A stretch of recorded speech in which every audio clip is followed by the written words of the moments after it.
जय भीम मित्रांनो, good morning सगळ्यांना आणि थँक्यू सो मच. माझ्या 2-3 दिवसाच्याच प्रवासामध्ये तुमचं मला प्रेम आणि साथ जी मिळत आहे, आशा करते का कायमस्वरूपी मला तुमच्या प्रेमाची आणि सपोर्टची गरज आहे. तर कायमस्वरूपी असंच राहू द्या. आणि हो, थोडं आजही कामं आहे, तर बहुतेक दिवसानं तरी वेळ नाही मिळेल. पण सायंकाळी ठरवलं आपण की सायंकाळचं एक टाईम ठरवून घेऊयात.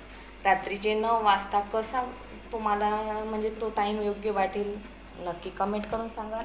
आणि सकाळी सकाळी चहा ठेवलेला आहे बघा, चहा होत आहे, या चहा घ्यायला. जय भीम.